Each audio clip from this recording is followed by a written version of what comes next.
I'm finally back. I know you've been waiting forever. We can talk about that later. Right now, let's create this book. Yeah! First, I gotta find what prompt I want to do. So I'm flipping through all these pages and I finally find this. I could do it on both pages, but I'm just gonna do it on one of them. Create a pair, draw a set of twins. I'm using colored pencil and this fat eraser because I know I make mistakes. And my pencil is dull, so I gotta get this pencil sharpener out. It is a telephone booth from London. Pretty cool, I know. Let's do it.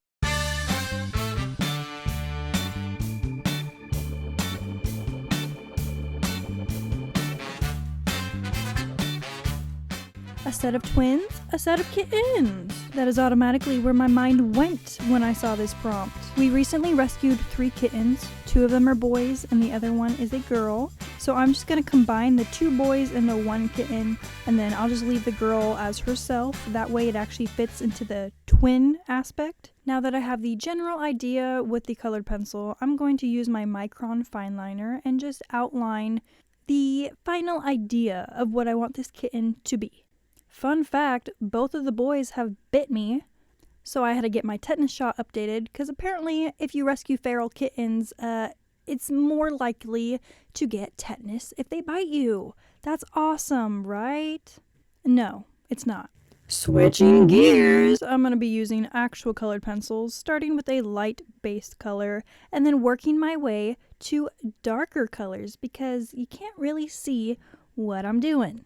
Now with the boys being tabby cats, I wanted to make sure and get that brown undercoat. Callie really wanted to see what was happening.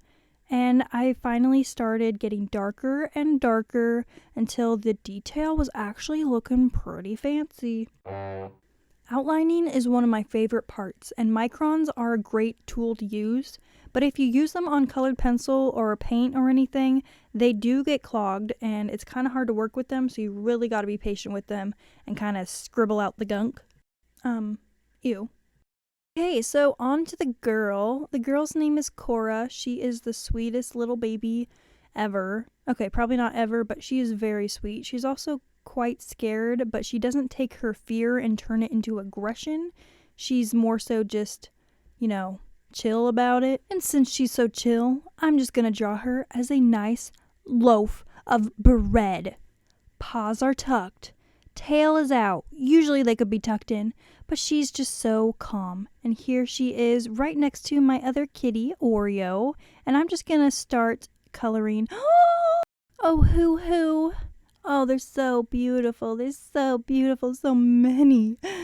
Okay, anyways, I'm going to start coloring the background, putting this yucky piece of glass under so none of it stains through the paper.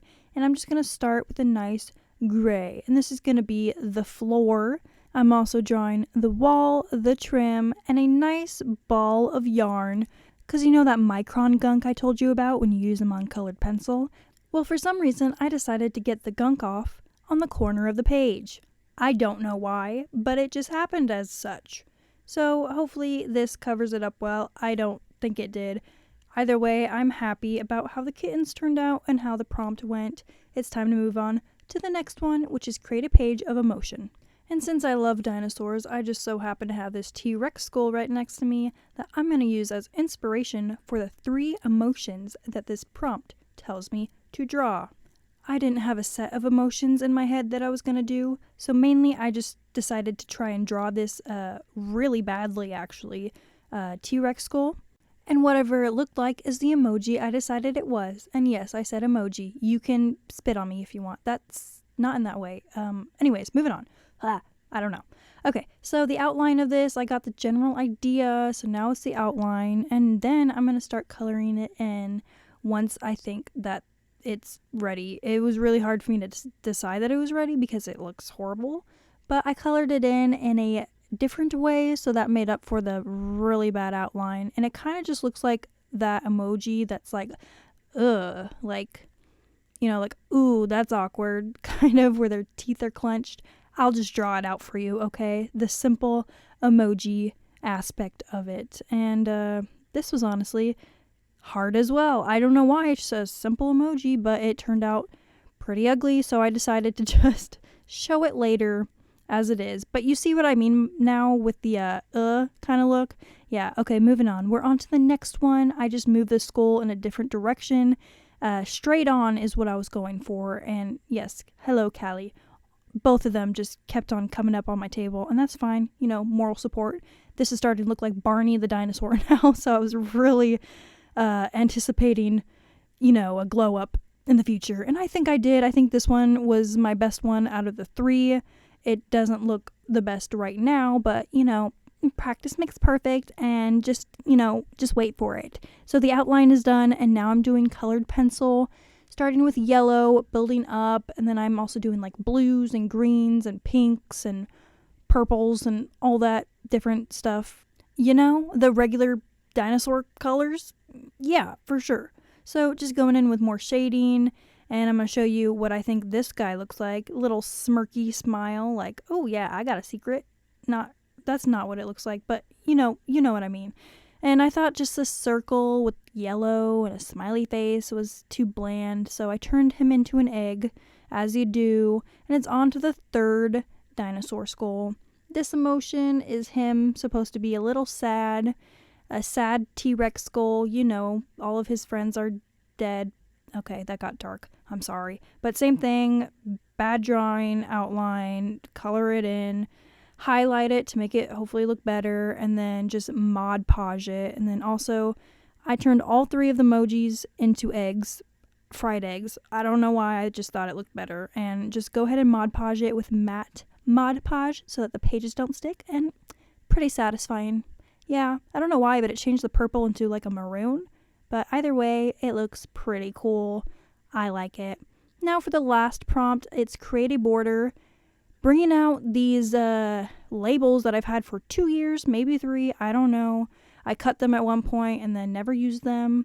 I think that they kind of look like frogs, so I'm going to make a barrier or border of frogs. Just getting the layout of what I want, and this is going to be in the middle. You'll find out what it is. Just trust me, okay? That's all I need. Bringing out this liquid paint I got in a scrawler box one time. Just gonna drizzle it, kind of let the creativity flow through me. That's a lie. I just squished it out, and now I'm spreading it around. Gonna do it again with, yellow and white. You'll see in a few seconds here. There's the yellow. And then, have some on this page, and here's the white, have some on that page, and drizzle, spread it around. This is not professional advice, but it's kind of satisfying. And the white is way more opaque than the blue, as you can see on the little squares here. Yeah, the yellow is very transparent. It's fun stuff. I was very confused at first, but it makes sense now that you read the labels, okay? Just read the labels and you won't be surprised. Anyways, I did more abstract-y looking stuff on this. It's going to be a background. Don't mind that random dinosaur. Shaking up my Poscas. I'm going to start with a dark green background. As I said, these look like frogs. Okay, not really, but if you imagine it, as a young child would, you'd see that this can look like a frog. Yeah. So starting out with the general shaping of the frog, that's just how I'm going. Darker to lighter, and then lighter with some shading. It looks really bad. I had no reference picture, so I had to try and remember just what a random frog looks like. And now I'm going to do this one in a more of a orangey tone compared to the green tone, still using the dark green as the background. I definitely think that the more frogs I did, the better they came out. Like at first I was just like trial and error, like I don't know what I'm doing, I'm just gonna play it by memory. And gradually, very slowly, these frogs looked way better than the green ones, I would say, especially when you get that outline on and the highlights. Yeah, it's pretty cool. I decided to just rub it with my finger in hopes that it would make it improve. You tell me if that worked. I'm not sure, but just keep outlining. I'm using the green so it still looks like a frog on top of a orange frog.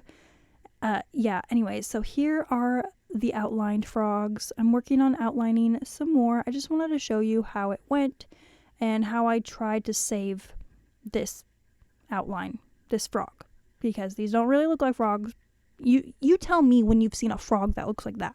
You tell me, okay? And now I'm just hoping that the highlights save them. I'm really just hoping that the highlights save them, okay?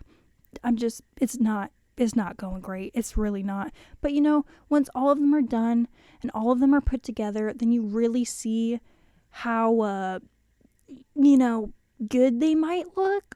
Question mark? I don't know. Anyways, let's go ahead and move on to that middle aspect of this border. And this is actually a nest of frog eggs. Who guessed it? No one? That's okay. That makes perfect sense.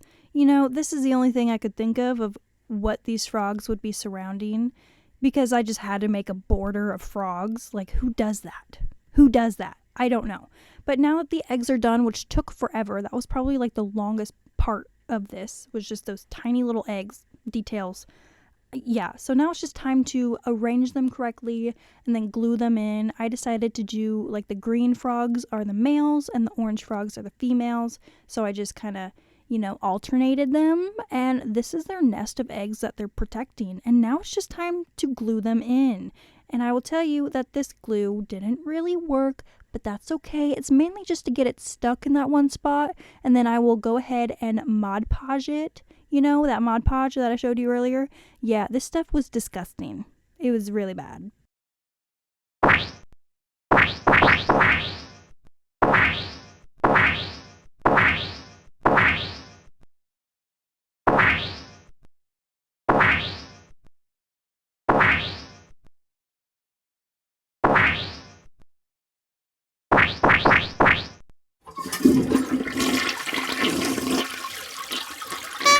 This book is getting real thick. I don't know how many more prompts I can do with this kind of texture in it, because it's getting harder to close. Anyways, let me know what you think of all these prompts that I did. I really enjoyed them.